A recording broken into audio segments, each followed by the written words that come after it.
We obviously had a league meeting yesterday and today. Lots to do. Spent a great deal of time talking about the game itself. Very excited about the start of the season. Very competitive season, very exciting season. The measurements, we used a lot of that. Average margin of victory is just, I think, 10.07 points per game, which is, it continues to be the second lowest in our history. So that's a great indicator for us. We also looked at the closest of games is measured by 7 points or less. That is, I think, at the highest level ever.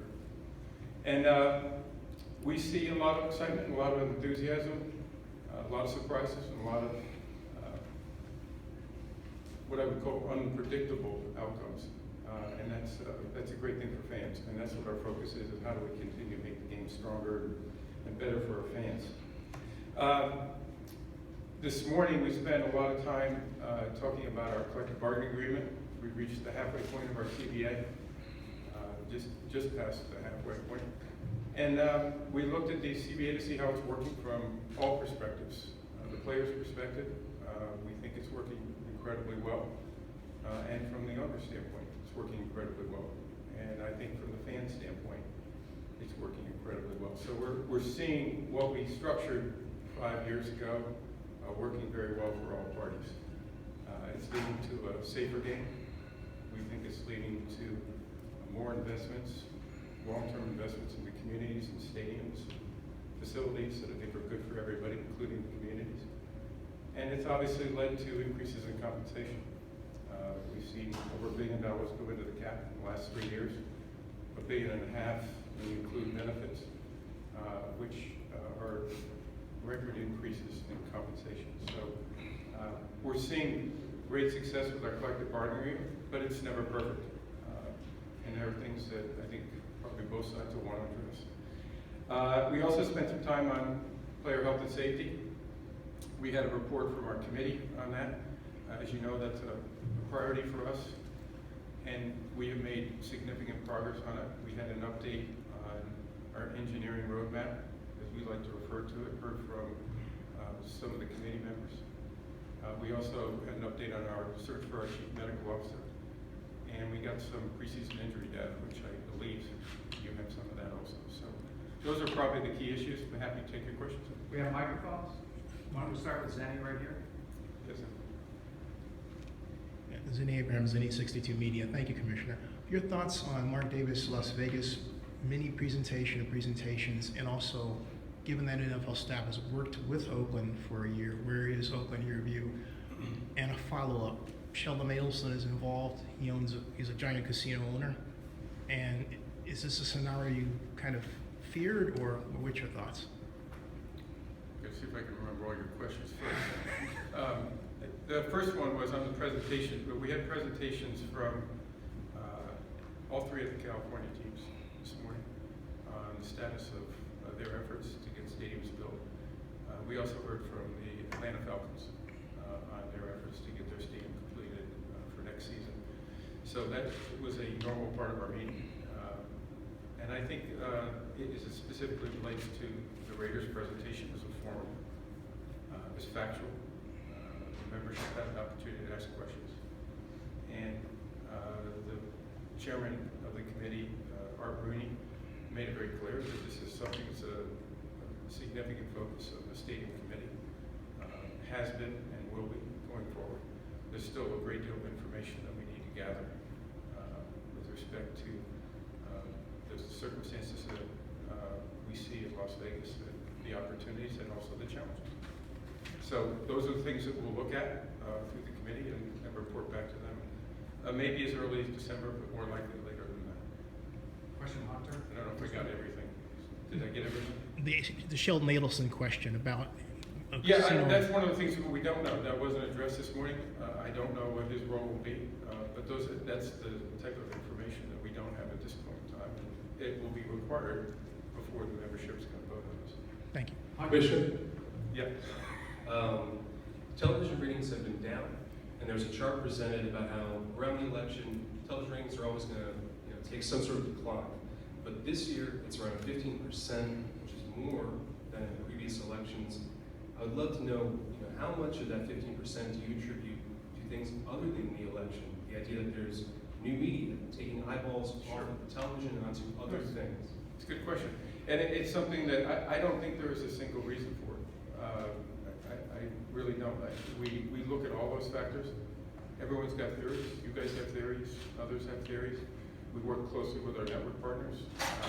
We see tremendous strength in our numbers, but we also know that two primetime games where we're seeing the most dramatic decrease went straight up against two very significant debates. Another one of our primetime games on Thursday night is on the NFL Network, as opposed to a network broadcast, which will always get a lower rating. So I think there are a lot of factors to be considered. We don't make excuses. We look at it and we try to figure out what's changing. And I think you're touching on a point that I think is significant, which is consumer changes in their behavior and the way they consume media. That's something we've been focused on for several years. It's why we have been doing more with Snapchat and YouTube and others. And it's why we did our work with Yahoo last year, while we have a deal with Twitter. Twitter to TriCast, our Thursday night games. So we're seeing these changes.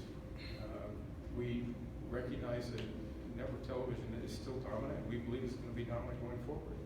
And it's where the vast majority of our fans view our games. It's a great experience. The advertising market's incredibly strong. And I think our ratings, are something that we'll continue to look at, try to make sure we're doing everything, not just to get them tuned in, but to get them to stay tuned in. That's the issue. That's what we're working on. Albert? Roger, obviously, gaming's been a topic whenever Vegas comes up. So do you sense, as long as you've been in the league, do you sense that there's maybe a shift in attitude on gambling as a result of fantasy and daily fantasy and the fact that you can do it on your phone and it doesn't necessarily need to be in one place? Well, that's one of those very broad questions, Albert, that, from my perspective, there clearly is a society, I think, that shifts in the way people view gambling, the way you can view even moderate. So I think there have been shifts in that. We obviously monitor that, but we still remain very much opposed to legalized gambling on sports. And we think that has an impact on the integrity of our game, and that's what we watch. Whether people gamble or not is not necessarily our particular focus. What we want to do is make sure we're doing what's right for the game and for the NFL, and that's where our focus is. Do you feel like it's still a major stumbling block putting a team in a permanent? Those are things we're going to have to evaluate. We're going to look at the market. We're going to look at pleasure. We're going to look at the market. We're going to look at what we see as the opportunities. We're going to look at local. We're going to look at every aspect of this to make sure that we're making the right decisions long term for the NFL. Dan? Roger, have Yeah. you been in touch with league sponsor Microsoft about the comments made by Coach Belichick about the Surface tablet? I have not. I've been in meetings, obviously, for the last 2 days. I know our staff has. We're proud of our relationship with Microsoft. We think they've got a great product, and I think they've done a great job in advancing technology into our game and influencing our game. We get a lot of feedback from our coaches of how we continue to make that better. They respond to that, and we'll continue to do that. But it's changing the game. It's changing for the better. They're able to evaluate a great deal more data. We've experimented with video as an example, which I think is something that the membership's looked at over the last year. We'll look at again. So we're proud of that relationship. Well, anytime you have a new technology coming in, there's going to be adoption issues that you're going to have to get through. But we think it's been game-changing, literally. Jericho? Hey, Roger. Hey, Jerry. Got a couple things here. One, just to get back on the question about ratings and how you respond. How concerned are you about losing the viewers that have been lost during this period for the long haul? We don't think we've lost viewers. And I think when you look at ratings, you have to go a little deeper than that, Jared, because it's viewers, but also how long they're engaging for. And a lot of times, people will leave a game for whatever reason, whether they're going to go to other programming or whether the game isn't that competitive. those are all factors that happen. And, you know, as an example, just on the competitive, while we have very close games overall league-wide, we haven't had the closest games in prime time. Last year we did, and in 2014 we did, and ratings reflected that in the first 5 weeks at record levels.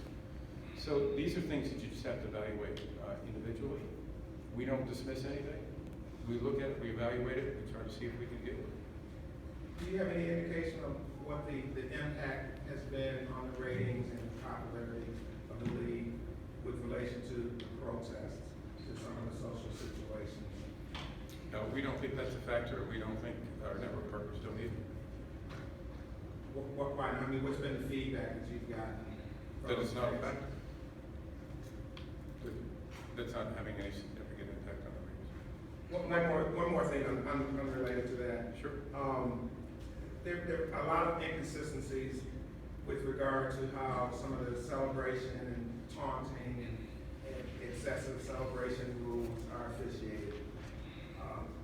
And even to the degree that when you compare the 15-yard penalties for a celebration versus, you know, a helmet hit or whatnot, that, you know, there's a lack of disparity in terms of what it is. What you're really saying, if I understand correctly, is not that there's disparities in the way it's being officiated, that you don't like the rule.